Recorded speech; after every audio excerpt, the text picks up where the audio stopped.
अगर आप पीछे देखो और पिछले कई सालों 3-4 साल का जर्नी देखो, कैसे उसको समराइज करोगे? जो अंकित कोविड के टाइम था और आज जो अंकित है, कैसे इसको आप समराइज करोगे? बहुत अमेजिंग जर्नी थी। उस समय मैं एक अंधेरे कमरे में रहता था, समझ लीजिए। मेरे पास में कोई विज़न नहीं था, बस ये लगता था कि मुझे इससे बाहर निकलना है। मेंटली बहुत डिप्रेस पोजीशन में रहता था, क्योंकि पूरा प्लांट शट डाउन था, वर्कर पूरे इधर उधर हो चुके थे।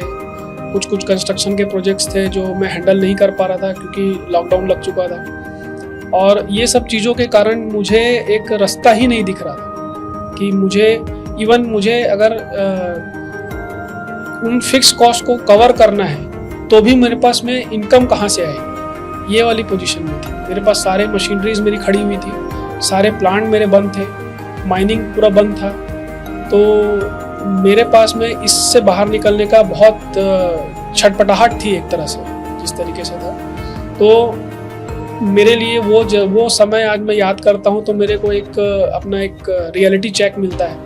बहुत से जो आज के एंटरप्रेन्योर्स हैं कभी ना कभी उस पोजीशन में रहते हैं डेफिनेटली, क्योंकि वो हार्डकोर मेहनत करते हैं, दे आर सुपर उन सब चीज़ों में। और लेकिन वहाँ पे अगर आप इस माइंडसेट को डेवलप कर पाए कि आपको एक आगे बढ़ने के लिए एक हाथ चाहिए, कोई आपको बाहर निकाल सके। मैं किसी मसीहे की बात नहीं कर रहा हूँ, लेकिन एक मेंटोर होना आपको जरूरी है आपके पास में। आप उसको ढूंढ करके आज मैं जिस माइंडसेट में आज चल रहा हूँ, मतलब मैं एक कम्प्लीटली डिफरेंट पर्सन हूँ। पहले मैं ब्लेम गेम ज़्यादा खेलता था। मेरे पास अगर कोई चीज़ें नहीं थी या कोई चीज़ें नहीं हो रही थी तो मैं हमेशा ब्लेम करता था। सोसाइटी को ब्लेम, फैमिली को ब्लेम, पर्सन्स को, दोस्तों को, किसी भी तरीके का जो इंसान था सबको ब्लेम करता था। बट आज पर्सनल डेवलपमेंट, पर्सनल ग्रोथ में इस हद तक के रियलाइजेशन है कि मैं उस चीज़ को समझ सकता हूँ और अपने पूरी लाइफ को एक शतरंज के जैसे देख सकता हूँ कि मुझे अगर एक कदम आगे बढ़ाना है तो आगे का वो किस दिशा में आगे बढ़ेगा। तो ये मेरे लिए ड्रास्टिकली बहुत चेंजेस रहा है और मैं लगातार इसमें ग्रो कर रहा हूँ। और मैं चाहता हूँ कि जितने छोटे शहर के जो लोग हैं, जो एंटरप्रेन्योर बनना चाहते हैं या यंगस्टर हैं या जो छोटे व्यापार से अभी चल रहे हैं, वो एटलीस्ट ट्राई करें एक मेंटर को रखकर। भले उसकी फ़ीस महंगी हो सकती है और मैं ये नहीं कहता कि आप बहुत बड़े मेंटर को रखें, लेकिन एक स्टार्ट करें जर्नी, आई थिंक, जिससे आपको 3-4 साल में आपको वो चीज़ें समझ में आ जाएगी कि आप कितना ग्रो कर सकते हैं। आप सिर्फ एक माइंडसेट चेंज करने से।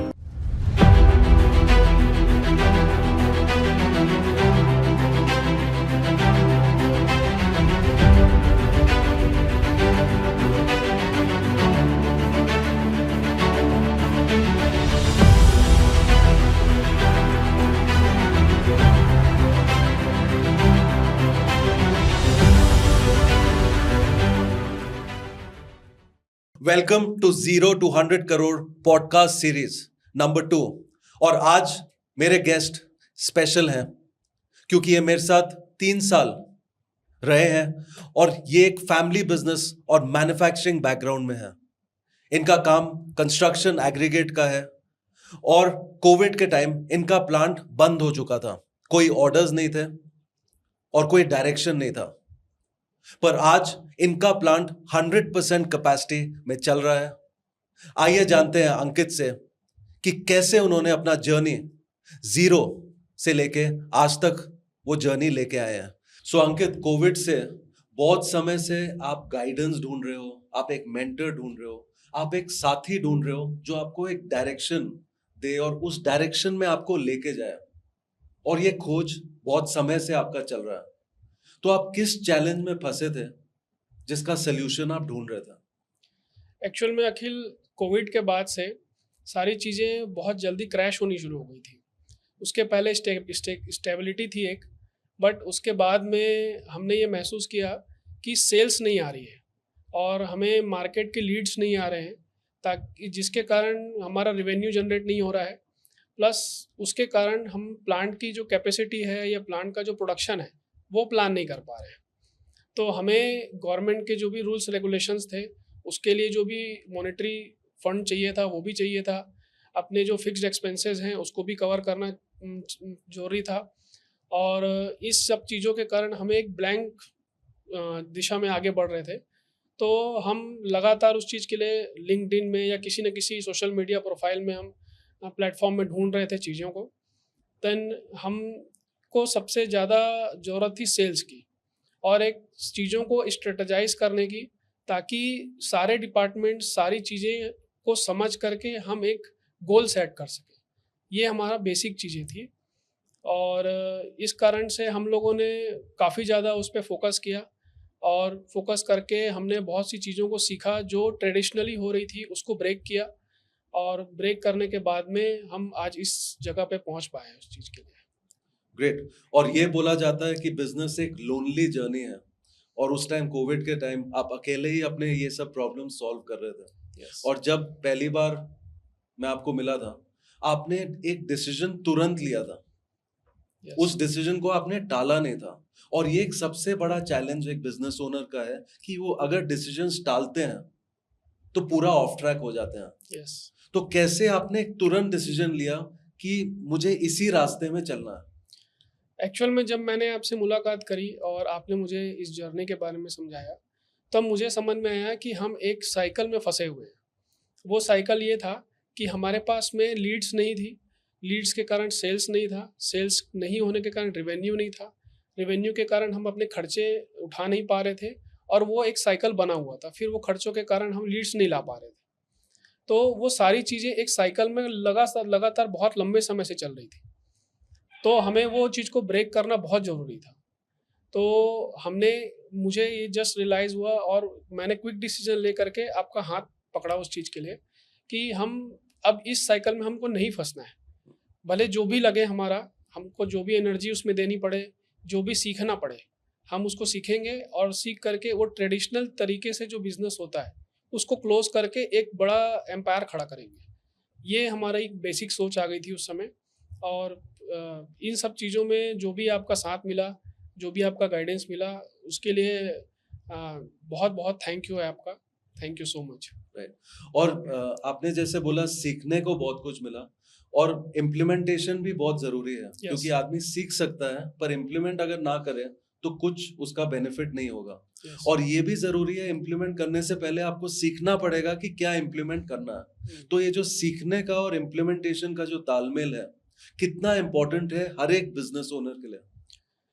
पहली बात तो सीखने के लिए बहुत सी चीज़ें होती है, बट ग्राउंड लेवल पे क्या काम करेगा, ये मेन इम्पॉर्टेंट चीज़ होती है। बहुत सी चीज़ें सीख सकते हैं, लेकिन आपके पास ग्राउंड लेवल में वो वर्क करेगा कि नहीं करेगा, उसके हिसाब से वो चीज़ों को ढालना पड़ता है। तो हमारी जो जर्नी थी, जिस तरीके से हमने काम किया, हमने ग्राउंड लेवल पे पहले सेल्फ रियलाइजेशन किया कि क्या चीज़ वर्क करेगा। और बहुत सी चीज़ें, नए आइडियाज़ थे, तरीके थे, स्ट्रैटेजीज़ थी जो हमने ग्राउंड लेवल में कुछ चेंजेस करके उसको प्रैक्टिकली पॉसिबल किया है। क्योंकि हमारा जो बिज़नेस बैकग्राउंड है, शायद इसमें कोई भी इस तरीके का मेंटरशिप नहीं लेता है। और जिस एरिया से मैं बिलॉन्ग करता हूँ, शायद मैं one of the first person था जो मेंटरशिप के पीछे इस तरीके से मैंने सोचा उस चीज़ को। और ये पॉसिबल सिर्फ इसीलिए हो पाया है कि हमने प्रैक्टिकल लेवल पे, ग्राउंड लेवल पे, ऑन डॉक्यूमेंट हमने सारी चीज़ों को क्रैक किया। जो भी नेगेटिव पॉइंट्स थे, जो भी पॉजिटिव पॉइंट्स थे, जो भी प्रोडक्शन से रिलेटेड पॉजिटिव नेगेटिव्स थे, हमने उसको समय दे करके, एक्स्ट्रा एनर्जी दे करके सारी चीज़ों को ग्राउंड लेवल पे वर्क किया है। और इस कारण से हमें कोई भी चीज़ को आज के डेट में हमारे लिए कोई भी चीज़ आज के डेट में एक तरह से आउट ऑफ द माइंड नहीं है। हम उसको प्रैक्टिकली हर चीज़ में अप्लाई कर सकते हैं, चाहे वो किसी भी सिचुएशन में हो। ये हमारे लिए एक बहुत बड़ा प्लस पॉइंट था हमारे लिए। और आपने जैसे बोला, आप एक डेवलपिंग सिटी से हो, यस। भाटापाड़ा जो छत्तीसगढ़ में है, भाटापाड़ा, यस। और वहाँ एक कंफर्ट जोन से निकलना और एक ऐसा माइंडसेट लाना कि मुझे ग्रो करना है, ऑटोमेशन लाना है और अलग सिटीज में अपना बिजनेस लेके जाना है, एक ब्रांड खड़ा करना है, ये माइंडसेट कैसे आया कंफर्ट जोन से निकल गया? देखिए, इसकी शुरुआत हुई थी जब मैं चार्टर्ड अकाउंटेंसी की पढ़ाई कर रहा था। उस समय जब मैं इंटर्नशिप में था, तो मैं एक लोकल ट्रेन में बैठ के रायपुर इंटर्नशिप में जाता था, और वापसी जब मैं रात के टाइम वापस आता था, तो हिरमी में एक सीमेंट फैक्ट्री है, वहाँ पे लाइट जलती हुई मुझे बहुत अच्छी लगती थी, कान में एक म्यूज़िक चलते रहता था। मुझे हमेशा से लगता था कि मैं ऐसी एक फैक्ट्री खड़े करूँगा, मुझे इंडस्ट्रियलिस्ट बनना है।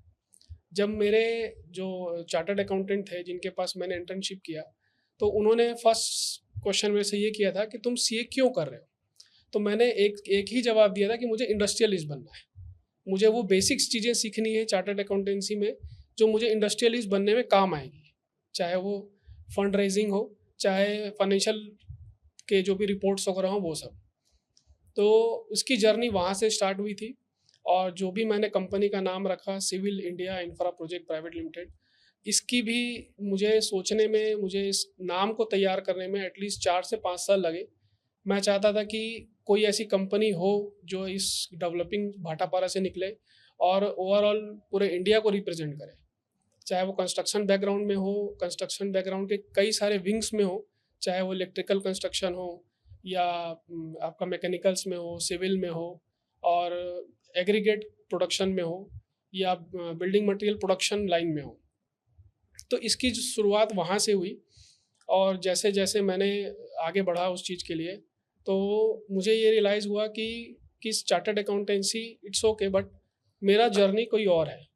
तो मैंने वहाँ से क्विट किया, फैमिली बिजनेस ज्वाइन किया और जब मैं फैमिली बिजनेस में आया तो मुझे ये समझ में आया कि हम बहुत कंफर्ट जोन में हैं। छोटे शहर में स्टेबिलिटी पे ज़्यादा फोकस होता है रादर देन हसल। ओके, तो हम लोगों ने जब मैंने उस चीज़ को रियलाइज़ किया तो मैं लगातार सीखने के लिए ज़्यादा सोचता था। मुझे सोशल मीडिया से सीखना है, यूट्यूब से सीखना है, कई सारे मैंने बुक्स पढ़े, कई सारे एंटरप्रेन्योर्स के बुक्स पढ़े मैंने। तो मुझे ये समझ में आया कि एक मेंटर होना बहुत ज़रूरी है और सीखने के लिए आप सिर्फ बुक्स पढ़ के नहीं सीख सकते, आपको एक साथी चाहिए जो आपको सही गाइड कर सके। तो वो माइंडसेट चेंज करने के लिए जब हम आगे बढ़े तो जस्ट उसके बाद में कोविड सेशन आ गया, तो हमें और ज़्यादा रियलाइज़ हुआ इस चीज़ को कि हमें अपना कंफर्ट जोन छोड़ना पड़ेगा, चाहे वो किसी भी कंडीशन में, एट एनी कॉस्ट। तभी जा कर के आगे वो माइंडसेट और उस तरीके का जो भी विज़न है वो हम अचीव कर पाएंगे। तो वो जर्नी में फिर आपसे मुलाकात हुआ और आज 3 साल बाद मुझे ये इस पूरे तरीके का रोड मैप दिखता है आगे आने वाले फ्यूचर का, इवन फ्यूचर जनरेशन का, कि हम उस माइंडसेट को डेवलप कर पाएंगे और उनमें ये माइंडसेट डाल पाएंगे कि वो सीखते रहें लगातार और सीखते हुए जो भी सिचुएशंस आती है, चाहे वो पॉलिसीज चेंजेस में हो या गवर्नमेंट की तरफ से कोई चेंजेस हो या इन्वायरमेंट चेंजेस हो या किसी तरीके के प्रोडक्ट चेंजेस हो, हम सभी चीज़ों में सीख करके ही सारी चीज़ों को आगे बढ़ा सकते हैं। ये माइंडसेट आया हमारे में। ग्रेट। और कई बिजनेस ओनर्स का माइंडसेट अभी भी ऐसा है कि मेंटर पर पैसे खर्च करने पड़ेंगे और वो कभी उसका नाप तोल भी करते हैं कि मैं पैसे खर्च कर रहा हूँ, मुझे मिल क्या रहा है। तो आपने भी एक डिसीजन लिया इस माइंडसेट को तोड़ने के लिए, कंफर्ट जोन से निकलने के लिए, और जब मेंटरशिप आपने शुरू किया, आपने जब मेंटर को उस टाइम फीस दिया था, उस टाइम कैसा आपको लगा और क्या चेंजेस आए उस सोच में कि मेंटर को मैं जो फीस दे रहा हूँ उसके जो सोच था वो कैसे ट्रांसफॉर्म होता गया? देखिए, कोई भी व्यापारी जब भी कोई फीस देता है, कोई खर्च करता है, तो हमेशा ये सोचता है कि मुझे बदले में क्या मिलेगा और कितना वैल्यू का मिलेगा।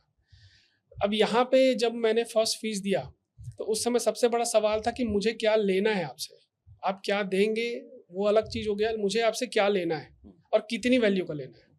तो उस समय ये फोकस में था दिमाग में कि मैं अगर आपको फीस दे रहा हूँ या तो मुझे इतनी वैल्यू का चीज़ मुझे एक्सट्रैक्ट करना ही है, चाहे उसके लिए मुझे रात को काम करना पड़े, चाहे दिन को काम करना पड़े या मुझे अलग टाइम सेट करना पड़े उस चीज़ के लिए या एक्स्ट्रा जो भी मेहनत करनी पड़े।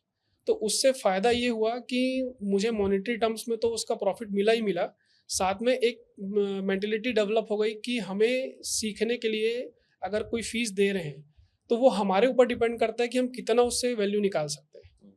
नॉट मतलब मेंटर का उसमें हाथ होता है, बट मेंटर उतना ही सिखा सकता है जितना आप सीख सकते हैं। तो ये एक माइंडसेट चेंजेस था और आज के डेट में मेरे लिए मॉनेटरी टर्म्स एक साइड एक मतलब बाय प्रोडक्ट हो गया है चीज़ों को लेकर के, और अब जिस तरीके से मैं पर्सनली ग्रोथ कर रहा हूँ फैमिली के रूप में, पर्सनल हेल्थ में, और एक पर्सनल डेवलपमेंट मेरा हो रहा है, तो मुझे ऐसा लगता है कि वो एक बाय प्रोडक्ट ही है। और इससे ज़्यादा हम एक मेंटर के साथ में काम करके ग्रो कर सकते हैं। इवन अपने लिए नहीं, अपने साथ में जो काम कर रहे हैं, अपने इन्वायरमेंट है, एक सोसाइटी है, इन सबको बहुत सी चीज़ें दे सकते हैं। अगर मैं सीख रहा हूँ तो मेरी आगे वाली जनरेशन भी सीखेगी, और मेरे साथ में मेरे दोस्त भी सीखेंगे। ये माइंडसेट अब डेवलप होने लग गया है। तो ये सिर्फ मॉनेटरी टर्म्स में ना हो करके बहुत बड़ा एक ग्रोथ होता है, और मैं उस चीज़ को फील कर पा रहा हूँ। राइट। तो अंकित, आपने पिछले 3 साल में हर साल 100% ग्रो किया, हर साल। यस। और अभी भी बहुत बिजनेस ओनर्स हैं जिनको लगता है कि वो 100% ग्रो कर ही नहीं सकते हैं, तो उनके लिए क्या आपका मैसेज रहेगा? देखिए, सबसे बड़ा चीज़ तो होता है कि आप किसी भी अगर आप गोल सेट कर रहे हैं, तो आपको सेल्फ रियलाइजेशन भी होना चाहिए कि आपकी कैपेबिलिटी क्या है।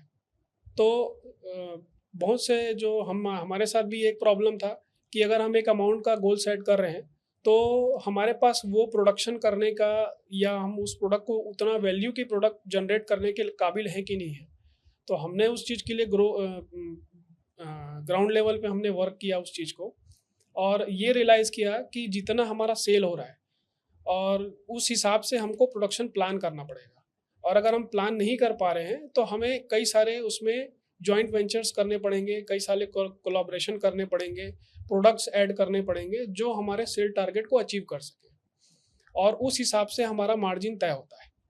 अगर आप खुद प्रोडक्शन कर रहे हैं तो आपका मार्जिन अच्छा होना चाहिए। अगर आप कोलैबोरेशन में जा रहे हैं, प्रोडक्ट्स ऐड कर रहे हैं, ट्रेड में जा रहे हैं, तो आपका मार्जिन उस हिसाब से वैरी कर सकता है। तो ये सब चीज़ों को विशेष रूप से ध्यान देना पड़ेगा, और हमने उस चीज़ को किया। और हमको ये रियलाइज़ हुआ कि आज हम जो भी ग्रो कर रहे हैं, हम लगातार अपनी कैपेबिलिटीज़ को आंकते हैं, ऑन ग्राउंड, ऑन पेपर, और लगातार उस चीज़ को बढ़ा रहे हैं, और बढ़ाते हुए हम उस सेल टारगेट को सेट भी कर रहे हैं और उसको अचीव भी कर रहे हैं। ग्रेट। बहुत बिजनेस ओनर्स के पास टीम नहीं है, उसके वजह से वो ऑपरेशन में फंसे हैं, और ऑपरेशन के लिए फंसे हैं तो वो सेल्स और ग्रोथ नहीं कर पा रहे हैं। उसके वजह से उनके पास रेवेन्यू नहीं है, और उसी के वजह से वो टीम बिल्ड नहीं कर पा रहे हैं। ये चक्रव्यूह में फंसे हुए हैं, और उनको पता भी नहीं कि वो इस चक्रव्यूह में फंसे हैं। और एक टाइम में आप भी इस चक्रव्यूह में फंसे थे। यस। कैसे आपने इस चक्रव्यूह को तोड़ा? ये भी एक बहुत इंटरेस्टिंग कहानी है। मैं लिंक्डइन में कंसल्टेंट या मेंटोर ढूंढ रहा था। उस समय मेरी एक बात एक बिल्डर से हुई, जो एक रियल एस्टेट एजेंट था या बिल्डर था, आई थिंक। उन्होंने जब मेरे सारे प्रॉब्लम्स को सुना, कंसल्टेंट था वो, तो उसने मुझे एक रियलाइजेशन कराया कि यार, कि तुम ना एक ट्रैप में फंसे हुए हो। अब वो ट्रैप ये था कि हमारे पास में कोई लीड्स नहीं है, काम नहीं है, काम नहीं होने से हमारा रेवेन्यू नहीं है, हम प्रॉफिट नहीं बना पा रहे हैं, उस कारण से हम खर्च नहीं कर पा रहे हैं, और खर्च नहीं कर पा रहे हैं, फंड नहीं है, करके हमारे पास टीम नहीं है। तो वो जो एक साइकिल था, वो हम फंसे हुए थे। वो जो क्विक रियलाइजेशन था, ये एक गेम चेंजर था मेरे लिए। और सारे लोगों को ये चीज़ का अंदाज़ा ही नहीं होता है, जो छोटे मिडिल क्लास जो बिजनेस ओनर्स हैं, कि हम इस ट्रैप में फंसे हुए हैं। वो day to day fire fighting में लगे रहते हैं। सारा काम वन मैन आर्मी के जैसे होता है उनका, कि सारा सेल्स भी खुद करना है, बिलिंग्स भी खुद करनी है, साइट विजिट भी खुद करना है। तो आपको, हमारे लिए सबसे बड़ा चैलेंज भी वही था एक। और हम लोगों ने उस चीज़ को एक एक्सपेंस के रूप में पहले स्टार्ट किया था, बट वो इतना ज़्यादा हमारे लिए एक यूनिक चीज़ और एक ग्रोइंग स्टेज आ गया कि हमने उसको मल्टीप्लाई करना शुरू कर दिया था। तो ये हमारे लिए एक बहुत अच्छी जर्नी थी, और ये एक सेल्फ रियलाइजेशन का बहुत बड़ा पार्ट था हमारे लिए। और अंकित, आप मैन्युफैक्चरर भी हैं और ट्रेडिंग भी कर रहे हैं, और कई मैन्युफैक्चरर्स और ट्रेडर्स हैं जिनके पास सेल्स टीम नहीं है, और आपके पास सेल्स टीम है जो डोर टू डोर जा रही है, जो रिपीट बिजनेस को हैंडल कर रही है, जिसमें से आप पूरा टोटली फ्री हो। Yes. तो आप क्या मैसेज देना चाहोगे बिजनेस ओनर्स को, जो जिनको लगता है सेल्स टीम वो बना ही नहीं सकते हैं? देखिए, सेल्स डिपार्टमेंट एक बहुत गहराई का सब्जेक्ट है। हमको माल बेचना बस सेल्स नहीं होता है। माल बेचना के साथ-साथ में आपका जो एक पूरा सेल्स प्रोसेस होता है, हमने उस चीज़ को समझा। हमने अपने कस्टमर को डिफाइन करना शुरू किया कि कौन से हमारे आइडल कस्टमर्स हैं। उनकी क्या बैकग्राउंड होने चाहिए, उनकी क्या क्राइटेरिया होने चाहिए, और ये भी रियलाइज़ किया कि हर आदमी हमारा कस्टमर नहीं हो सकता। हम जिस तरीके से का सेल चाह रहे हैं, जिस नंबर ऑफ सेल्स चाह रहे हैं, जिस वैल्यू का सेल्स चाह रहे हैं, तो हमारे लिए कस्टमर को आइडेंटिफाई करना बहुत ज़रूरी है।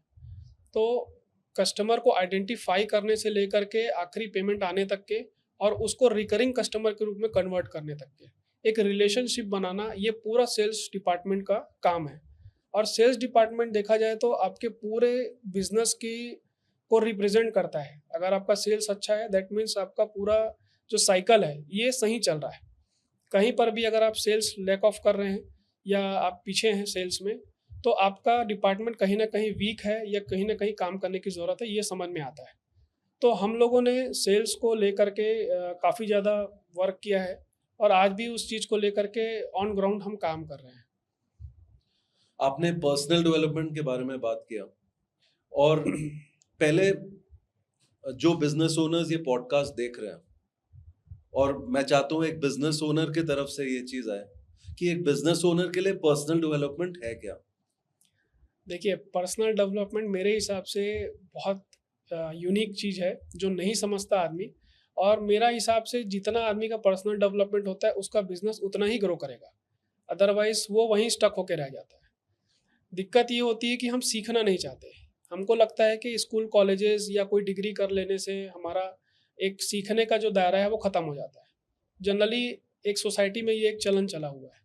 बट हमको अगर कोई चीज़ें जैसे बिजनेस कर रहे हैं, तो हर 15 साल में चीज़ें, 10 साल में चीज़ें चेंज हो रही हैं, इन्वायरमेंट चेंज हो जा रहा है।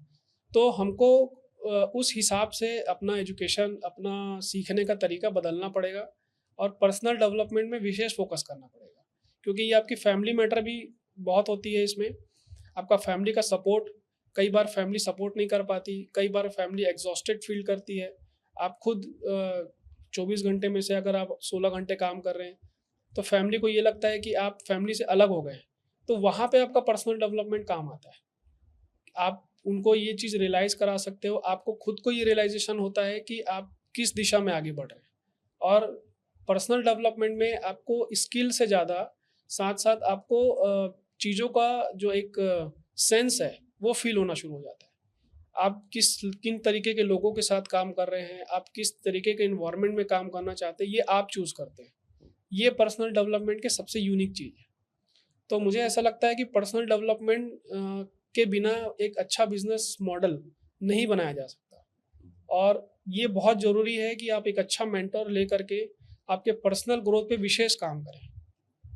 राइट। और पर्सनल डेवलपमेंट की शुरुआत होती है एनवायरनमेंट से। यस। उसकी फिर आगे बिहेवियर्स में काम होता है। यस। फिर जाके आप अपना स्किल लेवल इम्प्रूव करते हैं, तब जाके बिलीफ्स टूटते हैं और आप आगे देख पाते हो। यस। और आपने एनवायरनमेंट को भी फिक्स किया, यस। और आपने अपने बिहेवियर पैटर्न को भी फिक्स किया, तभी जाके आप बिजनेस में ट्रांसफॉर्मेशन लेके आ सकते थे। तो क्या चेंजेस किए आपने पर्सनल लाइफ में, पर्सनल डेवलपमेंट के through, in environment as well as behaviour? देखिए, पहला तो जिस माइंडसेट में हम रहते हैं, जिस फैमिली में हम बिलोंग करते हैं, वहाँ का एक अपना एक माइंडसेट होता है। एक कंजर्वेटिव सोच बोल सकते हैं आप उसको। बट जब आप बाहर निकलते हैं, जैसे आप पढ़ाई के लिए बाहर निकल रहे हैं, तो अचानक से आपका माइंडसेट चेंज होता है। आपको दुनिया दिखती है कि दुनिया है क्या। आप कंफर्ट जोन से बाहर निकलते हैं। सेम वही मेरे साथ हुआ। जब मैं चार्टर्ड अकाउंटेंसी के लिए मैं बाहर निकला, तो मुझे समझ में आया, जब मैंने कई सारे ऐसे क्लाइंट्स देखे अपने ऑफिस में जिनका 100 करोड़ प्लस का बिजनेस था, और वो फ्रीली सारी चीज़ों को हैंडल कर रहे हैं, उनका पूरा सिस्टम बना हुआ है। तो ये सब चीज़ों में जब माइंडसेट चेंज हुआ, तो सबसे बड़ा चैलेंज था कि फैमिली का माइंडसेट कैसे चेंज किया जाए। तो फैमिली का माइंडसेट तभी चेंज होगा जब आपका पर्सनल डेवलपमेंट होगा या आपके बिलीफ चेंज होंगे। और आपको सबसे पहले तो रिजल्ट देना पड़ेगा। आप क्योंकि फैमिली ओरिएंटेड बिजनेस में हैं, तो आपको अचानक से आपको सारी चीज़ें हैंड ओवर नहीं की जाती कभी भी। आपके पहले आपको ये देखा जाता है कि आप में कैपेबिलिटी है कि नहीं। आप ग्रो कर पा रहे हैं कि नहीं कर पा रहे, आप इस बिजनेस के लिए क्या कर सकते हैं। क्योंकि पुराने तरीके से जो काम किया जाता था वो हार्ड वर्क और प्रैक्टिकल्स के ऊपर किया जाता था, सोनली प्रैक्टिकल एक्सपीरियंसेस रहते थे। और अभी का जो माइंडसेट है, आपको रिवेन्यू, रिजल्ट, प्रॉफिट पे ज़्यादा फोकस रहता है। और जब ये दिखता है फैमिली को, और फैमिली को दिखने के साथ साथ में कई बार होता है कि आप उस चीज़ों को इंजॉय नहीं कर पाते। सबसे बड़ा चीज़ ये होता है कि आप पैसे कमा तो रहे हैं, आप ग्रो कर रहे हैं, लेकिन आपकी फैमिली उस ग्रोथ को इंजॉय नहीं कर पाती। तो आपके लिए वो भी एक बहुत बड़ा माइंडसेट होना चाहिए कि आपकी फैमिली उस आपके ग्रोथ को इंजॉय कर पाए। तो हम लोगों ने वो सारी चीज़ें सोची समझी, और हमने खुद के बिलीफ्स चेंज किए कि जनरली जैसे होता है कि आप किसी वेकेशन पे जा रहे हैं, तो जो ग्रोइंग, जो टायर 2 टायर 3 टाइप की सिटीज़ होती है, उसमें जो एक मिडिल क्लास फैमिली है, उसके लिए वो बहुत बड़ा एक्सपेंसेस है। साल भर की लगभग कमाई का 50% तक के एक्सपेंसेस हो जाता है। बट हम लोगों ने वो माइंडसेट, बिलीफ सिस्टम ये चेंज किया कि वो हमारे लिए वेकेशन ना हो करके एक पीस ऑफ माइंड के लिए या एक ग्रोइंग स्टेज बन जाए, जिसमें हम 4 दिन 5 दिन जब भी रह रहे हैं, तो हमारी फैमिली बॉन्डिंग या एक तरह से नया इन्वायरमेंट हमको देखने को मिले, नए लोगों से मुलाकात करने को मिले, और एक सेटल डाउन, एक पीस रहे कि हम ग्रो कर रहे हैं और हम उस चीज़ को इंजॉय कर पा रहे हैं। हमने लाइफ में ये सब चीज़ों को महसूस किया है। तो ये मेरे ख्याल से एक हमारे लिए गेम चेंजर था मेरे लिए, कि हम एक पैटर्न को, ने फैमिली पैटर्न को तोड़ा उस चीज़ के लिए। और आज भी मेरा ये मानना है कि पहले जैसी सिचुएशन आज नहीं रही, और हमको आने वाले समय में जो भी आपकी इच्छा है, आपका जो भी फैमिली आपके साथ में जिस तरीके का टाइम स्पेंड करना चाहता है, या जिस तरीके का वो इस ग्रोथ को एंजॉय करना चाहता है, उसको पूरा अधिकार है और उसको करना चाहिए फैमिली के साथ में। राइट। और आप फैमिली बिजनेस से बिलोंग करते हैं, और दो जनरेशन के बीच में जो डिफरेंस ऑफ ओपिनियन रहता है, डिफरेंस ऑफ माइंडसेट रहता है, और यूजुअली एक बिजनेस ओनर अपने पहले वाले जनरेशन को ब्लेम करता है। यस। ठीक है, उन पर आरोप हो जाते हैं कि आप चेंज नहीं कर पा रहे हो, हमको आज़ादी चाहिए और हमको अलग दिशा में जाना है। पर आपने जब ये चीज शुरू किया, और जब आपने मेंटरिंग लिया, और आपका भी कहीं ना कहीं एक गैप था जनरेशन के थ्रू, पर आपने उसको टर्न अराउंड किया। कैसे आपने ये चीज को टर्न अराउंड किया? देखिए, ये एक बहुत बड़ा फैमिली चैलेंज होता है, और कई बार उसके कारण फैमिली स्प्लिट भी हो जाती है। क्योंकि जो पुरानी जनरेशन है, इनके काम करने का तरीका अलग होता है, इनकी बचत करने का तरीका अलग होता है, और इनके लिए एक माइंडसेट होता है कि hard work is the best, इसका कोई ऑप्शन नहीं है। क्योंकि उन्होंने अपने लाइफ में वही चीज़ किया है, और उस समय मेंटरिंग या किसी भी तरीके का सोशल मीडिया या कोई ऐसा बुक्स नहीं होती थी, जो भी सारी एक्सपीरियंसेस पे होता था।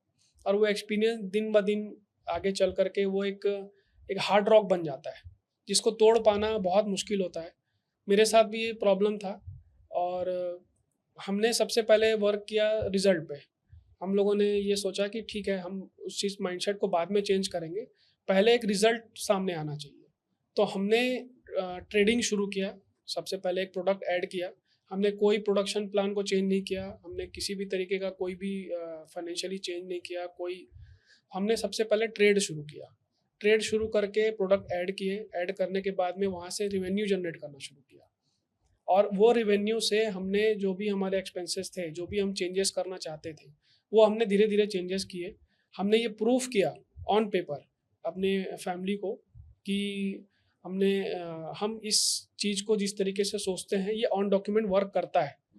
देन उन्होंने कुछ चीज़ों को चेंज करने की परमिशन दी हमको, और जैसे जैसे हमने मार्केटिंग पे, सेल्स पे फोकस किया, और जो प्रोडक्शन कैपेसिटी थी हमारी, जो लगभग 10 या 20% में थी, हमने उसको ग्रो करके लगभग 90 to 100% तक के ग्रो किया उसको।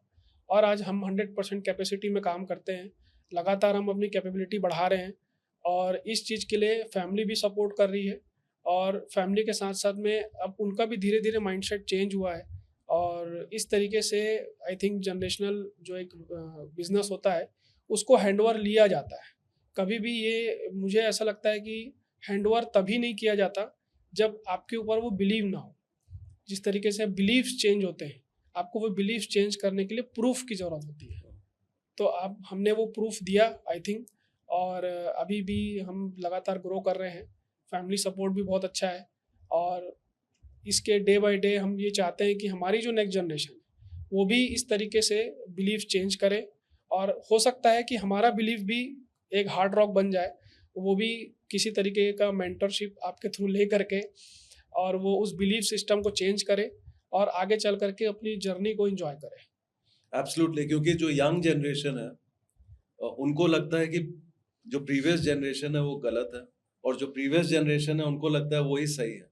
Yes. और जो चीज मिसिंग रहता है वो है जो आपने बोला प्रूफ। Yes. और जो एक्सपेक्टेशन अगर टेबल में नहीं है Yes. तो ऑलवेज एक्सपेक्टेशन कभी मैच नहीं होंगे। Yes. तो पहले कदम में आपने एक्सपेक्टेशन सेट किया Yes. और उसको प्रूव किया, Yes. और वहां से जाके आपका फैमिली ने अपना बिलीफ सिस्टम चेंज किया, और तब जाके आपको रियल आजादी मिली अपने बिजनेस को चलाने के लिए। Yes. Definitely. So great, good job on that Ankit. So yes, आपने बोला यू आर एट 100% कैपेसिटी। जब हम पहले मिले थे आपका प्लांट शट डाउन था, Yes. कोई बिजनेस नहीं था, और सब ड्रीम्स शैटर्ड थे। और आज 3 साल में प्लांट 100% कैपेसिटी में है, और आप एक नया प्लांट के बारे में सोच रहे हो। इनफैक्ट आपने कई मशीनें खरीद भी ली हैं नए प्लांट के लिए। Yes. तो ये जो टर्न अराउंड है, आपको कैसे, how do you feel about this turn around? ये एक अमेजिंग जर्नी था जिसमें लक बाय चांस नहीं हुआ। सबसे बड़ा हमारे लिए ये था कि बोला जाता है कि हमारी सोसाइटी में कि इस जीवन में 7 साल ऐसे होते हैं आपके जिसमें जिस पे आप हाथ रखोगे वो सोना बन जाता है। तो मेरे लिए ये एक पॉसिबल चीज़ था कि इस मिथ को तोड़ना। सारी चीज़ें ऑन डॉक्यूमेंट हो सकती हैं, आप स्टेप बाय स्टेप आगे बढ़ सकते हैं। ऑन डॉक्यूमेंट स्ट्रेटजी करके आप एक ऐसा बिजनेस या एक ऐसा माइंडसेट खड़ा कर सकते हैं जो आप जनरेशन तक के, नेक्स्ट जनरेशन तक के वो आगे बढ़ सके। जिस तरीके की बड़ी बड़ी कंपनियां, बड़े बड़े घराने चल रहे हैं, उस तरीके का आप वेल्थ क्रिएट कर सकते हैं। हम उस जर्नी में हैं आज भी। और जब हमने सबसे पहले तो हमारा ये माइंडसेट था कि जो हम प्रोडक्शन कैपेसिटी लैक कर रहे हैं, जो हम नहीं कर पा रहे हैं, उस पर फोकस था हमारा। और हमने उसको जब 100% किया, तब हमारे पास में एक फंड आया। फंड आने के बाद में हमारे पास ऑप्शन 2 थे। या तो हम उस फंड का एंजॉय कर सकते थे, किसी भी तरीके से हम उसको इन्वेस्टमेंट कर सकते थे, बट हमने ये सोचा कि नहीं, हमको इस पेड़ को बड़ा करना है। शुरुआत के फल लेने से कोई मतलब नहीं है, हम इस पेड़ को बड़ा करेंगे, इतना बड़ा करेंगे कि इसके जो फल है वो आगे जनरेशन्स तक चले। तो माइंडसेट यही था, और हमने उस हिसाब से चीज़ों को प्लान आउट किया। प्लान आउट करके इनर जो हमारी जो एक बिलीफ सिस्टम थी, जो भी वर्किंग पैटर्न था, सेल्स पैटर्न था, उन सबको चेंज किया। कई सारी जगह हमको ऐसा लगा कि हम पीछे हो रहे हैं, तो हमने उसमें मेंटरशिप लिया, उसमें और एक्स्ट्रा मेहनत किया, और उस करते करते हम उसको लगातार बढ़ा रहे हैं। और बढ़ाते बढ़ाते आज हम इस कंडीशन में है कि हम लगभग डबल कैपेसिटी में आज कर सकते हैं अपने प्लांट को। Okay, brilliant. आप दर्शकों को अपने कंपनी के बारे में कुछ बताइए, और क्या कर रहे हैं, क्या प्लान्स हैं, किस डायरेक्शन में आप जा रहे हो। जो भी इस पॉडकास्ट को देख रहा है, आई एम श्योर वो जानना चाहता है कि आप करते क्या हो, क्या प्रोडक्ट्स हैं, किसको टारगेट कर रहे हो, वो आप उनको बता सकते हो। एक्चुअल में हमारी कंपनी का नाम civil India infra project private limited है। हम भाटापारा के लोकल एक कंपनी है, और हम स्टोन एग्रीगेट मैन्युफैक्चरर हैं। हमारी स्टोन क्वारी है, स्टोन क्रशर है, और हमारा सैंड सप्लाई का काम है। देखा जाए तो ये एक बहुत नॉर्मल सा और बहुत छोटा सा काम माना जाता है, और इससे जुड़े हुए जितने लोग हैं वो सब एक मिडिल क्लास फैमिली ही है 99%। हम भी उन्हीं में से हैं, और जो कि डिपेंडेंसी है गवर्नमेंट प्रोजेक्ट्स पे, जो भी कॉलोनाइजर्स हैं, बिल्डर्स हैं, सप्लायर्स हैं, ट्रेडर्स हैं, इन पे हम डिपेंडेंट थे।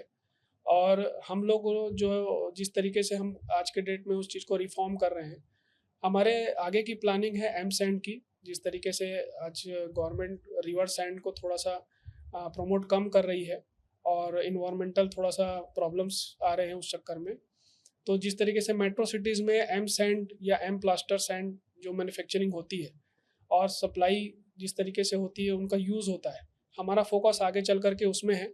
और ताकि हम जो भी सैंड से रिलेटेड जो प्रॉब्लम्स होती है कंस्ट्रक्शन डिपार्टमेंट्स में या कंस्ट्रक्शन जो भी प्रोजेक्ट्स में, और यूनिफॉर्मिटी होती है सबसे बड़ी चीज़ तो इसलिए हम उस पर क्वालिटी पे वर्क कर रहे हैं। हमारा रिसर्च एंड डेवलपमेंट उसमें चल रहा है और आगे आने वाले समय में हम कंस्ट्रक्शन बैकग्राउंड के हर एक विंग्स में अपने पैर जमाने की कोशिश कर रहे हैं और इंडिया को रिप्रेजेंट करेंगे आगे चल करके, I am for sure. Right. और आपके इंडस्ट्री में आपने बोला कि लोग उतने एडवांस्ड नहीं है, पर आपने एक कदम लिया है। आपके इंडस्ट्री में वो मेंटरशिप भी लोग नहीं लेते हैं, पर आपने वो भी कदम लिया। सो क्या चीज़ है जो उनको रोकता है ये कदम लेने के लिए? देखिए, जो मिडिल क्लास बिजनेस ओनर्स हैं ये अपने day to day fire fighting में पूरी तरीके से उलझे रहते हैं। इनके पास में बहुत वर्कलोड होता है, फैमिली इश्यूज होते हैं और हमारे बिजनेस में लगभग 4 से 5 गवर्नमेंट के डिपार्टमेंट से जो इन्वॉल्व होते हैं डायरेक्टली, जो हमारे बिजनेस को इफेक्ट करते हैं। तो उनकी जो भी डॉक्यूमेंटेशन है, जो भी उनकी फॉर्मेलिटीज़ है, इन सबको पूरा करने में उनका पूरा दिन चला जाता है। कई बार ऐसा होता है कि दिन में लगातार काम करते रहे उसके बाद भी रिजल्ट्स नहीं मिलते हैं। तो इससे एग्जॉस्ट हो करके आदमी जो है एक स्टेबिलिटी चाहता है जनरली, और बहुत से जो माइन ओनर्स हैं वो आज के डेट में बैकफुट में आ चुके हैं इस कारण से। और ये एक बहुत बड़ा कारण है कि उनके पास समय नहीं है और वो एग्जॉस्टेड फील करते हैं, वो अपनी पर्सनल लाइफ को भी इंजॉय नहीं कर पाते। बट मैंने ये चीज़ रियलाइज़ किया कि अगर आज मैं नहीं कर पा रहा हूँ तो शायद मेरी आगे जनरेशन्स और नहीं कर पाएगी। मुझे एक ऐसा प्लेटफॉर्म उनको देना ही पड़ेगा या मुझे वो चीज़ सीखनी ही पड़ेगी जिससे आगे की जनरेशन जो है उस चीज़ को ईजिली कर सके। तो हमने वो स्टेप लिया और स्टेप ले करके हम पॉजिटिव रहे हमेशा कि हम चीज़ों को सही करेंगे और जिस तरीके से गवर्नमेंट हमसे चाहती है, जिस तरीके से हमारा बिजनेस इन्वायरमेंट हमसे चाहता है, हम उस पर फुलफिल कर पाएँ उसको और उसको आगे बढ़ा पाएँ। Okay, brilliant. आज भी बहुत बिजनेसेस हैं जो स्ट्रगल कर रहे हैं और जैसे आपने बोला दिन रात फायर फाइटिंग में निकाल लेते हैं और उनको पता ही नहीं कि इसका कोई हल है, इसका कोई रास्ता है, कोई उनको मदद कर सकता है। तो आपका क्या मैसेज रहेगा उनको जो स्ट्रगल कर रहे हैं, जो पूरा दिन अपने परिवार से दूर रह के फैक्ट्री, ऑफिस, दुकानों में पूरा समय दे रहे हैं और उसके वजह से परिवार थोड़ा दूर हो जा रहा है, तो क्या आपका उनका मैसेज रहेगा उनके लिए? देखिए, सबसे बड़ी चीज़ तो जो मैंने अपनी लाइफ में एक्सपीरियंस किया कि आपको एक पॉज लेना पड़ेगा। सबसे पहले आपको रुक करके भागना जो आपका चल रहा है उसको रोक करके एक बार ये सोचना पड़ेगा कि मैं सही दिशा में जा रहा हूँ कि नहीं। तो आपको वहाँ पे एक पर्सनल डेवलपमेंट ज़रूरी होता है और एक मेंटोर का हाथ बहुत ज़रूरी है। आपको लगातार सीखना पड़ेगा चीज़ों को लेकर के। आप ये नहीं बोल सकते कि मेरा सीखने का समय पूरा हो गया। हर 10-15 साल में चीज़ें चेंज हो रही है। आपको प्रोडक्ट, आपकी सर्विसेज, उनके टाइप्स, उनके काम करने का तरीका, सेल्स इन्वायरमेंट, सब चीज़ चेंज हो रहा है। आपको उसके हिसाब से सीखना पड़ेगा और ये सीखते हुए ही आप अपना जो बिजनेस है वो ग्रो कर पाएंगे और आने वाली जनरेशन को तैयार कर पाएंगे। अदरवाइज आने वाली जनरेशन इतना हेक्टिक शेड्यूल और इतना सब चीज़ों को नहीं सीख पाएगी। तो मुझे ऐसा लगता है कि सीखना ज़्यादा इंपॉर्टेंट है आपकी पर्सनल लाइफ में भी, क्योंकि जब आप ग्रो करते हैं तो आपकी पर्सनल लाइफ भी बहुत इफेक्ट होती है, फैमिली लाइफ भी बहुत इफेक्ट होती है। कई बार फैमिली में क्लैशेस बहुत बढ़ जाते हैं। तो आपके लिए ये सब चीज़ों में मेंटोर बहुत हेल्प करता है। नॉट इवन योर बिजनेस, आपके पर्सनल डेवलपमेंट में भी बहुत बड़ा हाथ होता है एक मेंटोर का, जो आपको समझता है, आपकी इनर कैपेबिलिटीज़ को बाहर निकालता है, आपके में जो टैलेंट है उसको स्किल अप करता है, शार्प करता है और आपको ये एक पीस ऑफ माइंड का एक तरीका बताता है कि आप पीस ऑफ माइंड से किस तरीके से अपने बिजनेस को ग्रो कर सकते हैं। अदरवाइज एक मिडिल क्लास फैमिली के लिए ग्रो का मतलब होता है सिर्फ काम। तो ये एक माइंडसेट तैयार करना बहुत ज़रूरी है और मुझे ऐसा लगता है कि हर मिडिल क्लास बिजनेस ओनर एक बहुत बड़ा व्यापारी बन सकता है, जैसे कि आज मेरे साथ में हुआ है और मैं लगातार इस चीज़ को महसूस कर रहा हूँ। और ग्रो करने का मतलब मेरे लिए काम का बर्डन नहीं है, मेरे लिए सीखना है। जितना मैं सीख रहा हूँ उतना मैं ग्रो कर रहा हूँ, उतनी चीज़ों को सेटल डाउन कर सकता हूँ। ये मेरे लिए एक बहुत बड़ा आज के डेट में अचीवमेंट है। मेरे लिए लाइफ का। तो जो बिजनेस ओनर्स आज एक मेंटर ढूंढ रहे हैं, तो उनको क्या क्वालिटीज चाहिए उस मेंटर में ढूंढनी चाहिए जिससे उनको पता रहे कि ये सही मेंटर है कि नहीं? देखिए, सबसे पहला तो आपको हाथ तो पकड़ना ही पड़ेगा। आप किसी का बैकग्राउंड चेक करके आप ये अंदाज़ा नहीं लगा सकते कि आपका अ, वो सही आदमी है कि नहीं है। आपको इनिशियल एक कदम लेना ही पड़ेगा और आपको सबसे पहले तो एक कंफर्ट पोजीशन ढूँढनी पड़ेगी, आप उसके साथ कंफर्ट हो कि नहीं हो। मेंटर का मतलब सिर्फ़ एक मॉनेटरी फॉर्म में लेन-देन नहीं होता है। आप मॉनेटरी फॉर्म को शुरुआत में आप गेन कर सकते हो कि आप मुझे ये फ़ीस दे रहे हैं और मुझे इसकी वैल्यू मिल रही है करके। लेकिन एक समय के बाद में आप मेंटर के साथ में एज़ अ फैमिली रहने लग जाते हो। जैसे मेरे साथ होता है, आपके साथ होता है। मैं हर चीज़ें जो इम्पोर्टेंट है, वो डिस्कस कर सकता हूँ। एटलीस्ट इतना आप कंफर्ट ज़ोन में अगर हैं उस मेंटर के साथ में, तो आप डेफ़िनेटली उसके साथ में आगे बढ़ सकते हैं और दिखावे पे नहीं जाना चाहिए, मुझे ऐसा लगता है।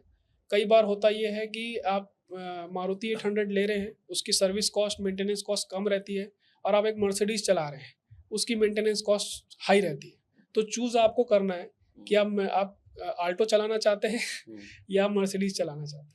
मर्सिडीज़, अगर आपका माइंडसेट मर्सिडीज़ का है, तो डेफ़िनेटली मेंटेनेंस कॉस्ट हाई रहेगी और उसकी वैल्यू उतनी ही अच्छी मिलेगी। Correct, absolutely. कि आपको ऑल्टो चलाना है कि मर्सिडीज चलाना है, ये एक वेल सेड। तो कितना समय एक मेंटर के साथ बिताना चाहिए? क्योंकि क्या वो एक कॉन्ट्रैक्ट होना चाहिए, क्या वो एक वेंडर के जैसे कुछ डिफाइंड पीरियड होना चाहिए, क्या ड्यूरेशन होना चाहिए कि एक मेंटर और आप एक साथ चलें? देखिए, मैं जिस तरीके से मैंने कहा कि हर 15 साल में चीज़ें चेंज हो रही हैं और जो भी डिपार्टमेंट में आप वर्क कर रहे हैं, वो डिपार्टमेंट बहुत डीप है। जितना आप डीप घुसेंगे, आपको ये समझ में आएगा कि मुझे एटलीस्ट एक मेंटर चाहिए ही चाहिए हमेशा आपके साथ में, जिससे आप कंसल्ट कर सकें। तो मुझे ऐसा लगता है कि मेंटर तो लाइफ टाइम के होते हैं। आप उसको एज अ कॉन्ट्रैक्ट 4 साल 5 साल में नहीं हो सकते। वो कंसल्टिंग अलग चीज़ हो जाती है। कंसल्टिंग में आपके एक ग्रुप होता है जो आपके लिए वर्क करके देता है, that is another thing. Mentor आपके पर्सनल डेवलपमेंट, पर्सनल आपकी लाइफ, आपके माइंडसेट, आपके बिलीफ सिस्टम, आपके बिजनेस के जो इंटरनल चीज़ें हैं, वो सारी चीज़ें वो डिस्कस करता है, वो सारी चीज़ों को इफ़ेक्ट करता है।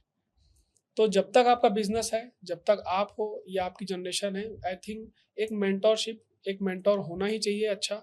और ये लाइफ टाइम की जर्नी है, नॉट अ सिंगल कॉन्ट्रैक्ट, मुझे मेरे हिसाब से। कई लोग पूछते हैं मुझे कि मेंटर कैसे चूज किया जाता है, और मेरा वर्जन ये है कि मेंटर वो होना चाहिए जिससे आपके वैल्यूज अलाइन हो रहे हैं, नंबर 1। नंबर 2, एक मेंटर वो है जो खुद ग्रोथ जर्नी में है, वो खुद ट्रांसफॉर्मेशन जर्नी में है, नहीं तो वो आपको भी ट्रांसफॉर्म नहीं कर पाएगा। नंबर 3 विच इज इम्पोर्टेंट, कि उन्होंने रिजल्ट्स क्रिएट करने चाहिए जो जिसमें आप उनके साथ काम कर रहे हो, क्योंकि अगर वही रिजल्ट नहीं अचीव किए हैं तो आपके भी चांसेस हैं कि रिजल्ट ना आए। सो इट इज इम्पोर्टेंट एक मेंटर और मेंटी दोनों अलाइन हो वैल्यूज में, एक्सपीरियंस में, डिसिप्लिन इज इम्पोर्टेंट, और अकाउंटेबल रखे और वो सीधा बोल पाए कि ये गलत है और आपको ये सही दिशा में जाना जरूरी है, तभी जाके एक मेंटरिंग सक्सेसफुल हो पाएगा। क्या थॉट्स है आपके उसके बारे में? यस, डेफिनेटली आपने बिल्कुल सही कहा इस चीज़ को। एटलीस्ट मेंटर और मेंटी के बीच में ना एक ऑनेस्टी होनी चाहिए, एक ट्रुथ होना चाहिए। अगर आपको उस समय किसी समय में अगर आपको आप चीज़ों को आप अलाइन नहीं है, तो आप एक ब्रेक लग सके। और अगर आप किसी थॉट से अगर आप मान लीजिए एग्री नहीं करते, तो आप उसको डायरेक्टली ट्रुथ के रूप में बोल सकें। तो और साथ में आप उस ट्रुथ को एक्सेप्ट कर सकें। भले उस समय हार्श ट्रूथ रहता है, चीज़ों को शुरुआत में जब हम काम करते हैं, जब बिलीफ टूटते हैं, तो बहुत हार्श रियलिटी होती है। आप बिलीव नहीं कर पाते उस चीज़ को। मेरे साथ भी सेम यही कंडीशन था। बट जैसा भी हमने जर्नी एक किया, उसमें ये चीज़ समझ में आया कि अगर आप ऑनेस्ट है, आपका जो मेंटर है आपके लिए ऑनेस्ट है, आप उसके लिए ऑनेस्ट है, तो ये जर्नी बहुत लंबी चलती है। और एज अ मेंटर अगर खुद अगर एक एक्सपीरियंस है, खुद उस चीज़ को जो आप सीख रहे हैं, उस पे वो खुद काम किया हुआ है, तो इससे अच्छी बात हो ही नहीं सकती। और ये एक आपके लिए बहुत बड़ा एक बेनिफिट है कि आपकी इंडस्ट्री ना तो में अगर कोई सेम पर्सन काम कर रहा है या आप मैन्युफैक्चरर हैं, वो भी एक मैन्युफैक्चरर है, उसने भी एक जर्नी की है, तो वो आपको अपने हिसाब से आपका अलाइन करना शुरू कर देता है ताकि चीज़ें सेटल डाउन होनी शुरू हो जाए। वो एक्सपीरियंस पहले करता है, वो आपसे एक कदम आगे रहता है हमेशा। वो जो एक्सपीरियंस लेता है वो आपको फॉरवर्ड करता है विथ ट्रूली। ऐसा नहीं कि आप वो एक्सपीरियंस कुछ और कर रहा है, उसमें कुछ मिर्च मसाला लगा के ऐड ऑन करके आपको पास आउट कर रहा है, जो आपकी रियलिटी से मैच ही नहीं करता। ये चीज़ नहीं होती है और हमारे साथ में केस में ये बिल्कुल परफेक्टली मैच करता है कि जो भी चीज़ें आपने एक्सपीरियंस की अपनी लाइफ में, अपने बिजनेस में, उसको हार्श रियलिटी के रूप में मेरे सामने रखा और मैंने उसको थोड़ा समय लगा मुझे उस चीज़ को एक्सेप्ट करने में, बट मैंने उस चीज़ को एक्सेप्ट करके चीज़ों को आगे बढ़ाया और एक अच्छा एक बॉन्डिंग हमारे बीच में चल रहा है। तो ये मेरे लिए एक बहुत ब्लेस्ड चीज़ें हैं ताकि मुझे आगे लाइफ का जो भी एक पाथवे है वो दिखना शुरू हो गया है।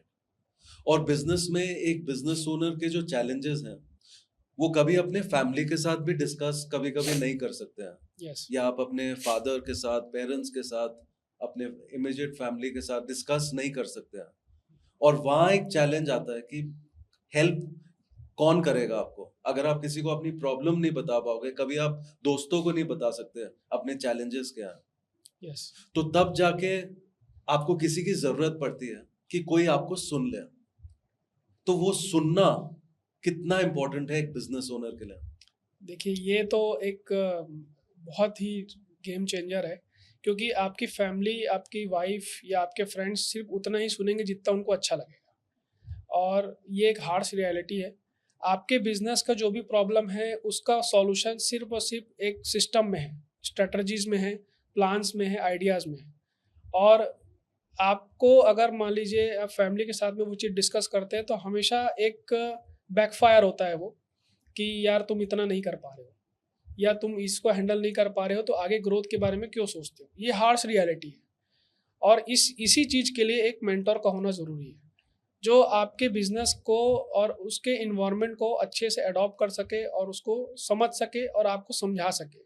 आपके पास में एक practical on document on ground एक सॉल्यूशन दे सके क्योंकि आप एक समय में आप एग्जॉस्टेड तो होते हो, आपको सुनने वाला जरूरी चाहिए आदमी, लेकिन आपको उसके साथ साथ में थोड़े समय बाद आप उसका सॉल्यूशन भी चाहिए होता है क्योंकि बिना सॉल्यूशन के वो प्रॉब्लम एक ट्रैप के जैसे फंसा रहता है वहाँ पे। जब आप सॉल्यूशन पे वर्क करते हो वो एक मेंटोर के साथ में, तब धीरे धीरे आप उस चीज़ से ग्रो करते हैं और एक माइंडसेट डेवलप होता है कि हाँ अगर इस तरीके की प्रॉब्लम आगे कहीं आई तो इसको हम इस तरीके से यूज़ कर सकते हैं। वो एक माइंडसेट और एक तरीके से आइडियाज़ डेवलप होने लग जाते हैं और ये एक माइंड डेवलपमेंट तरीके का काम करता है। तो ये एक बहुत इंपॉर्टेंट चीज़ है कि मेंटोर आपको सुने, समझे और आपको सही सलाह दे। कई बार सलाह आपके हिसाब से नहीं होती तो उसमें चेंजेस कर आपको ही कराने पड़ेंगे। आप साथ मिल करके उसमें चेंजेस करें। ऐसा नहीं है कि मेंटोर हर बार आपको एक बार जो सलाह दे रहा है वो आपके में फिट बैठता हो। उसमें आपको उसमें एक कंट्रीब्यूशन देना पड़ेगा कि नहीं मुझे इसमें काम नहीं बन रहा है और इसमें मुझे ये चेंजेस होने चाहिए, इसमें हम आगे क्या कर सकते हैं। तो एक तरीके का हम उसमें रिसर्च एंड डेवलपमेंट करते हैं उस आइडियाज़ में, तब जा कर के चीज़ें फिट बैठती हैं। तो ये एक बहुत इंपॉर्टेंट रोल है मेंटोर का। आपने अपने कंपनी में ऑपरेशंस से आप फ्री हो, यस, वो ऑटो पायलट मोड में चल रहा है। रिपीट सेल्स भी कहीं ना कहीं आपका ऑटो पायलट मोड में है। और अब आगे का जो डायरेक्शन है वो स्ट्रैटेजी में है, वो ब्रांडिंग में है, वो ऑटोमेशन में है। और क्या प्लान्स हैं आपके इन चीजों को लेके, वे ब्रांडिंग इज कंसर्न, ऑटोमेशन, इनको लेके क्या आपका आगे का फ्यूचर प्लान है?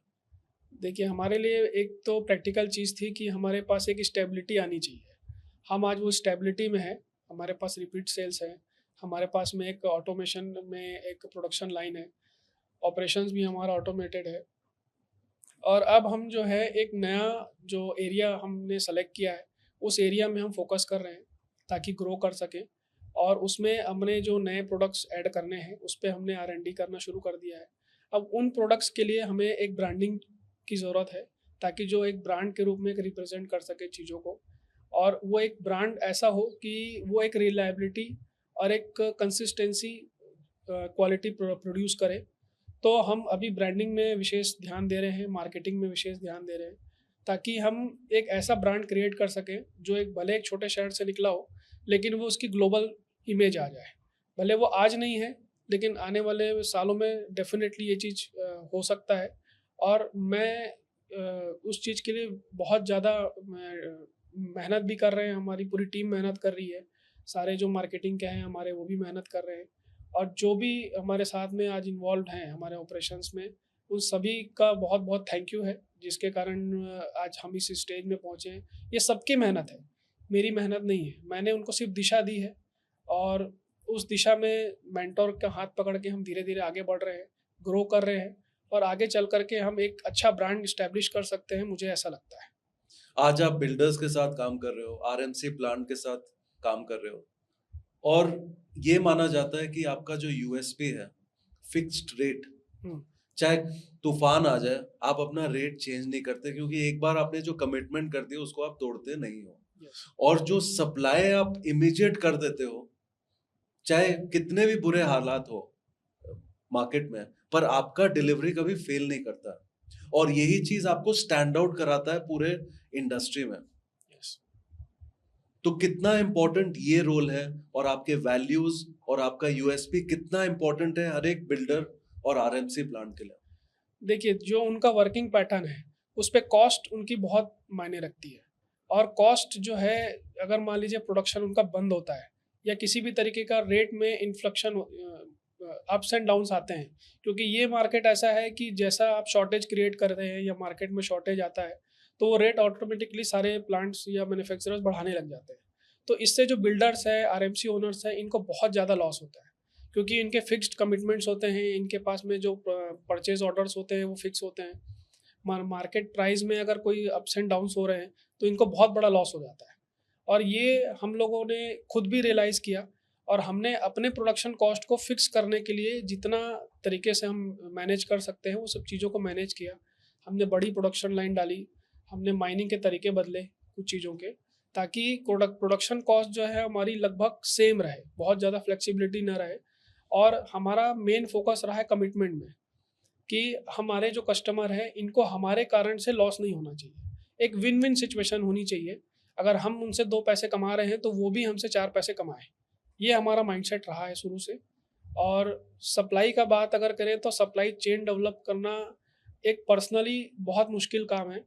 आपको हमने उसके लिए सबसे अच्छा तरीका निकाला, जो लोकल ट्रांसपोर्ट ओनर हैं, जिनके पास 1 या 2 गाड़ियाँ हैं, अगर हमने उनको चेन लाइन अप करना शुरू किया, एक चेन बनाया उनकी, जो उनसे जिससे उनको काम भी मिले, जो भी उनका जो प्रोडक्ट है वो भी सेल हो एक ट्रेड के रूप में, और उनके पास एक्स्ट्रा इनकम के रूप में जो 24 घंटा अगर वो काम गाड़ियाँ चलने चाहते हैं ये, तो वो हमारे से ट्रांसपोर्ट के जरिए भी काम करें।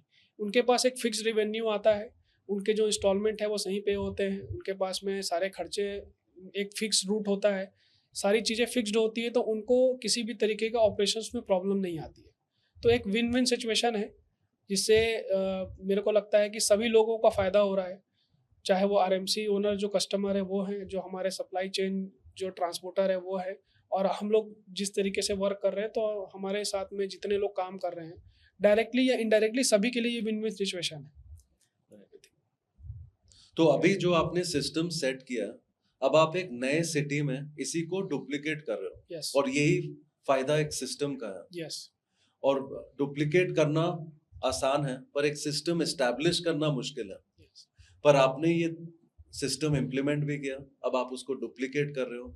क्या फ्यूचर प्लान्स हैं आपके कंपनी को लेकर? देखिए, अभी हमारा फोकस बिलासपुर एरिया है, तो हम जो बिलासपुर में जितने आरएमसी, जितने बिल्डर्स हैं या जितने कॉन्ट्रैक्टर्स हैं, जो उनके साथ में हम टाई अप करना चाह रहे हैं, और हमारा फोकस मार्केट अभी बिलासपुर ही रहेगा, जिससे कि जो हमारे प्लांट से नियर बाई है, चीज़ें बहुत पास पड़ती है, और वहाँ पे जो वर्क पैटर्न चल रहा है वो वर्क पैटर्न इसी तरीके का है कि जिस तरीके से आप शॉर्टेज क्रिएट करते हैं तो रेट ऑटोमेटिकली बढ़ने लग जाते हैं। जो रिवर्स सैंड होता है, रिवर्स सैंड के लिए भी सेम चीज़ें होती है। तो उससे बहुत ज़्यादा नुकसान होता है बिल्डर्स को। कई बार उनके प्रोजेक्ट्स डिले हो जाते हैं, प्रोजेक्ट्स बंद हो जाते हैं, कॉस्ट इफ़ेक्टिव नहीं हो पाता। तो हम ये सारे प्रोडक्ट्स अपने इसीलिए डेवलप कर रहे हैं, एम सैंड हो गया या जो मेसन सैंड हो गया, कि हम एक फिक्स्ड कॉस्ट पे सारी चीज़ों को एक फिक्स कर सकें, ताकि उनके प्रोजेक्ट कॉस्ट पे कोई इफेक्ट ना आए, वो अपना काम क्वालिटी से कर सकें और डिलीवरी जो है उनकी टाइम पे रहे, कस्टमर उनके खुश रहे इस चीज़ों को लेकर के। तो हमारा फोकस अभी उस तरीके का है। और अगर कोई बिलासपुर से या आसपास के शहरों से कोई आपका ये वीडियो देख रहा है और आप उनको क्या बोलना चाहोगे कि क्यों वो आपसे काम करें और क्या उनको बेनिफिट मिलने वाला? आप हमसे हमारे साथ काम करके एक फिक्स्ड कॉस्ट पूरा ये साल भर हम एक बार रेट कोटेशन देने के बाद में जो भी एक फिक्स्ड कॉस्ट होती है वो हम आपको एक कोटेशन देते हैं, जिससे आपका चाहे मार्केट अप हो डाउन हो किसी भी तरीके की प्रॉब्लम हो, हम उस पर कमिटमेंट में रहते हैं अपना। और आपकी जो कॉस्ट होती है, जिस तरीके से आपने कोटेशंस भरे हैं या जिस तरीके से आपने प्रोडक्शन कॉस्ट निकाली है, उस पर कोई चेंजेस ना हो। रादर देन एकदम अगर कोई प्रॉब्लम क्रिएट हो जाती है गवर्नमेंट की तरफ से तो बात अलग होती है। हम रॉयल्टी पेड मटेरियल सप्लाई करते हैं, सारी चीज़ों को रॉयल्टी पेड होती है, गवर्नमेंट के सारे रूल्स नॉर्म्स हम फॉलो कर करके पेड करते हैं, सारे ऑन बिल्स होते हैं, जिससे किसी भी तरीके का आपके ऊपर क्वेश्चन नहीं होता। सबसे बड़ी चीज़ तो कोई भी आपके ऊपर में कोई भी गवर्नमेंट के ऑफिसर्स किसी तरीके का ब्लेम नहीं कर सकते। आपके पास सारी चीज़ें ऑन डॉक्यूमेंट होती हैं, मटेरियल्स का सारा डॉक्यूमेंटेशन होता है। तो ये एक हमारे लिए एक यूएसपी है और हम उस पर धीरे धीरे आगे बढ़ रहे हैं। आप चाहे तो हमारे साथ बिल्कुल जुड़ के आगे अपनी प्रोडक्शन या अपना जो प्रोजेक्ट्स है उसको शेयर कर सकते हैं और सारी चीज़ों को एट अ कॉस्ट अच्छे तरीके से आप पूरा कर सकते हैं। राइट। और आपने बोला जैसे फैमिली बिजनेसेस में जो पुराना जनरेशन है वो एक हार्ड रॉक के जैसे बन जाता है। यस। क्योंकि उस टाइम हो सकता है इतना सोशल मीडिया नहीं था, एआई नहीं था, और उसके वजह से जो रिलेशन है बिटवीन फादर एंड सन वो भी कहीं ना कहीं हार्ड रॉक बन जाता है, दिल भी कहीं ना कहीं फ्रीज हो जाता है। यस। और जैसे आपके भी एक बेटे हैं, और उस टाइम जब हमने डिस्कस किया था वही बिहेवियर पैटर्न आगे भी फ्लो करता है। और जिस दिन आपने ये रियलाइज किया कि जो रिलेशनशिप पैटर्न चलता आ रहा है वही आप नेक्स्ट जनरेशन को भी पास ऑन कर रहे हैं और कहीं ना कहीं हार्ड रॉक हो रहा है, तो कैसे आपने इसको टर्न अराउंड किया कि ना कि आपके बेटे का और आपका भी रिलेशन इंप्रूव हो गया और आपका और फादर का भी रिलेशन इंप्रूव हो गया? क्या चीज आपने फिक्स किया? देखिए, सबसे पहली चीज़ तो बहुत पेशेंस लगता है। कई बार होता है कि जब आप चीज़ें चेंज करना चाहते हैं तो आपकी जो पुरानी जनरेशन है ये अपना अपना गुस्सा निकालती है बाहर, क्योंकि आप जो बात करते हैं या आप सिस्टम की बात करते हैं, आप एक तरह से हार्ड वर्क को साइड रखने की कोशिश करते हैं। कई बार होता है उनके लिए माइंडसेट होता है कि उनके पास ऑप्शन नहीं था हार्ड वर्क के अलावा, अब आपके पास में ऑप्शन है हार्ड वर्क और स्मार्ट वर्क। तो कई बार होता ये है कि वो इस चीज़ को पचा नहीं पाते या रियलाइज़ नहीं कर पाते कि वो हार्ड वर्क क्यों नहीं कर रहा है इतना, जितना हमने उस चीज़ को सफ़र किया है या इस तरीके का हमने मेहनत किया है, वो कम क्यों कर रहा है। उनका चीज़ें पॉजिटिव होती है, बट उनके में एक डाउट क्रिएट हो जाता है कि आप हार्ड वर्क को कम क्यों कर रहे हो, आपको हार्ड वर्क को डबल करना चाहिए। क्योंकि वो स्मार्ट वर्क को नहीं समझते, उनके समय में स्मार्ट वर्क नाम की चीज़ नहीं थी। तो हमारे पास में यही प्रॉब्लम एक बहुत बड़ी प्रॉब्लम थी हमारे फैमिली में। तो हमने उसको एक पत्थर को पिघलाने के लिए एक थोड़ा-सा पेशेंस लिया, पहले रिज़ल्ट्स दिए सब चीज़ों को, और जैसा फैमिली में कुछ फंड का जैसे हम ग्रो किए जिस तरीके से, तो मैंने रियलाइज़ किया कि मैं अपने सन के साथ में भी वैसा ही कर रहा हूँ। और तो चीज़ों को मैंने जो मेरे बिलीफ सिस्टम जो अभी बन रहे थे, उसको मैंने पास ऑन करना शुरू किया उसके ऊपर। जब भी वो मुझसे क्वेश्चन करता था कि पापा ऐसा क्यों, बिजनेस का क्या मतलब है, तो पहले जो सवाल जवाब होते थे वो अलग होते थे, आज का जवाब अलग होता है। तो इस तरीके से मैंने आज बचपने से उसका माइंडसेट चेंज करना शुरू किया, मैंने अपने जवाब बदलने शुरू किए। मुझे उस चीज़ को बिलीव करने में भी समय लगा कि मैं जो जवाब दे रहा हूँ वो एक्चुअल में मुझे खुद को रियलाइज़ करना है, लेकिन मैंने उस चीज़ को पास ऑन करना शुरू किया। तो आज वो तो उसका जो माइंडसेट है, जिस मेरे बच्चे के जो माइंडसेट है वो पूरी तरीके से अलग होता जा रहा है। जो एक फैमिली मुझे एक क्लियर गैप मुझे दिखाई देता है उस चीज़ को लेकर के। और रही बात हमारी फैमिली में फादर के ऊपर, तो इज़ अ हार्डकोर गाय। उन्होंने अपने जीवन में जितना मेहनत कर सकते थे उससे कहीं गुना ज़्यादा मेहनत किया है। और जिस तरीके से उन्होंने फैमिली ट्रॉमा और फैमिली चीज़ें स्ट्रगल्स देखे हैं, शायद मुझे नहीं लगता कि हमारे आसपास कोई भी रिलेटिव या कोई भी शहर में कोई भी उतना, आज उनका नाम भी उसी लिए जाना जाता है।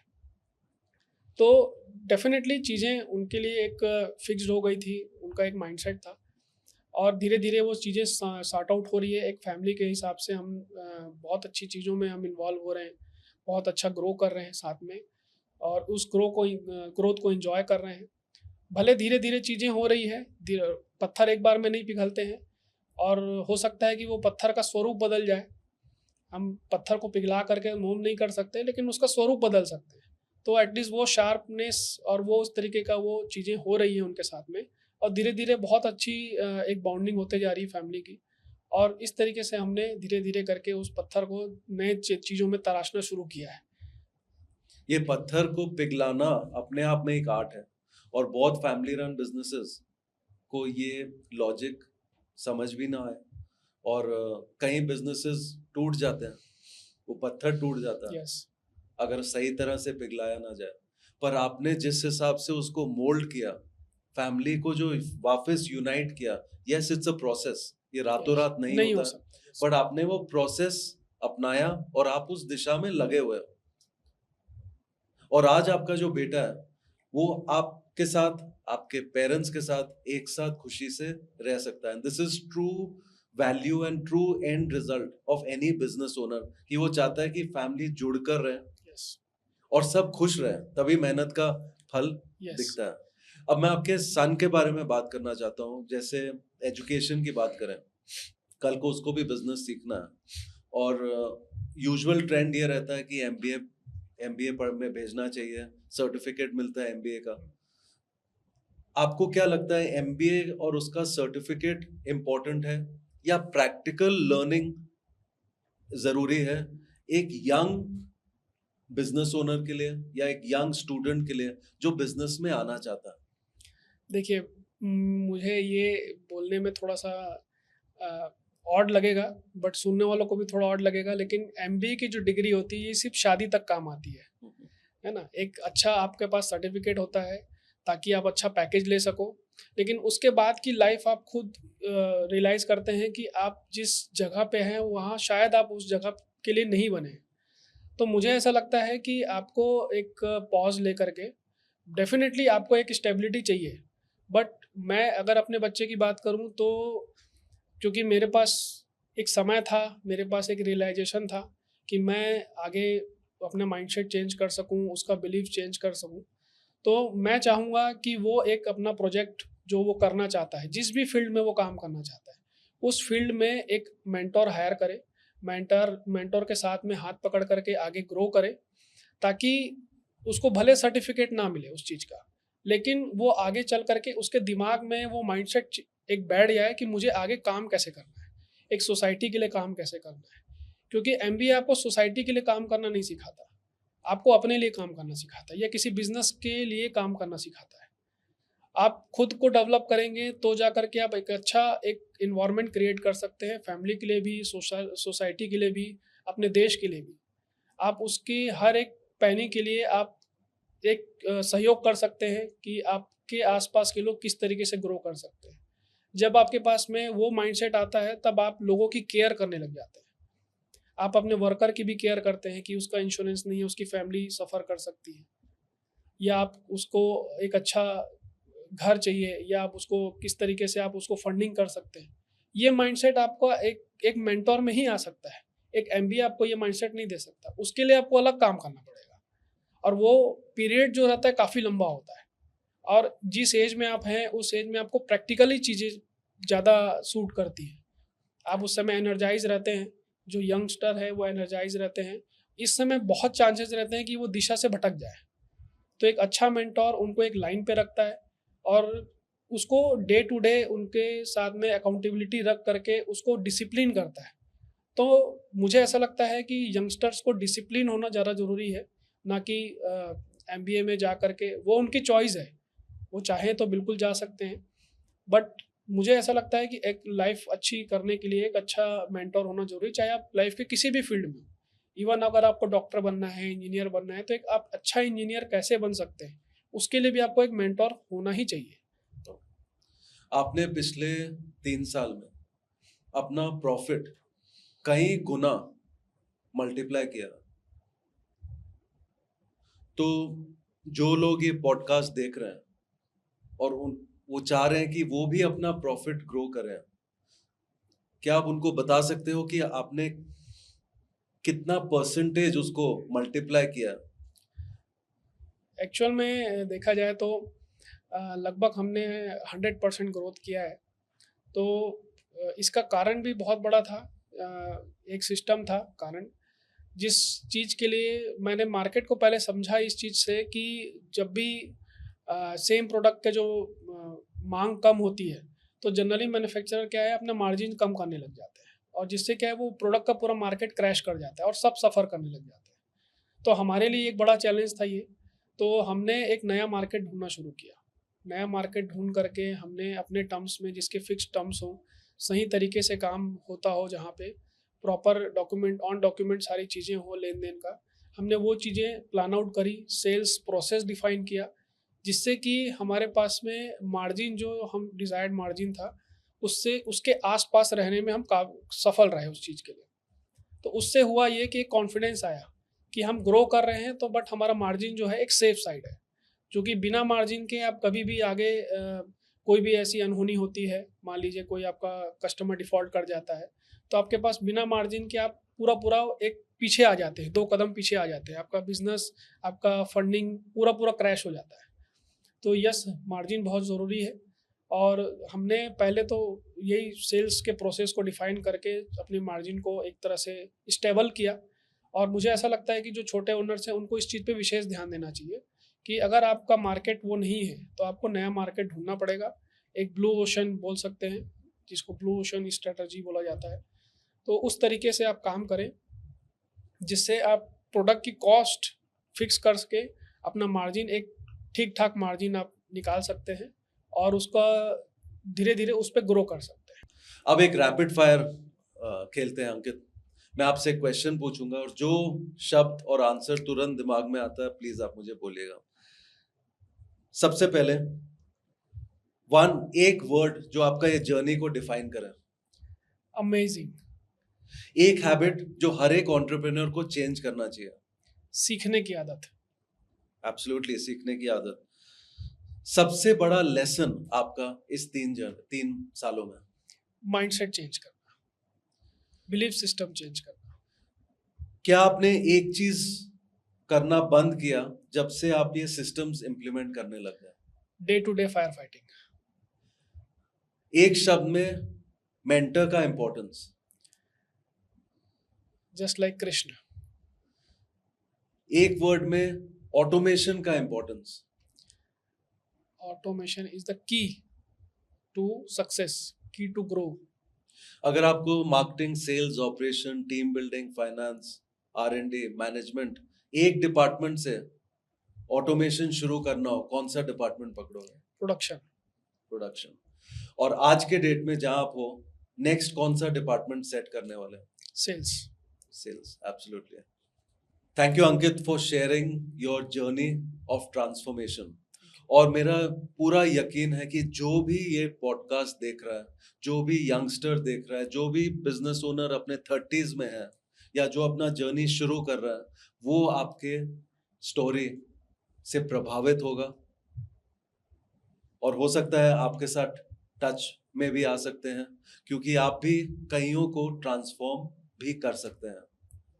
और मैं आप सभी को धन्यवाद देता हूं कि आपने लास्ट तक इस पॉडकास्ट को देखा।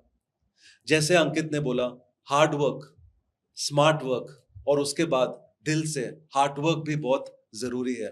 ये एक रिलेशन है, एक क्लाइंट का, एक मेंटर का, जो दिल से बन जाता है। और जब वो ट्रस्ट और वो एक बॉन्डिंग बन जाता है, और जब आप नेगेटिविटी को साइड कर देते हो, दुनिया और पूरी यूनिवर्स आपके लिए रास्ते खोल देती है। ये एक शुरुआत है अंकित के लिए, बहुत दूर आगे जाना है, पर साथ में मिलके एक साथ जाएंगे. Thank you for watching this video.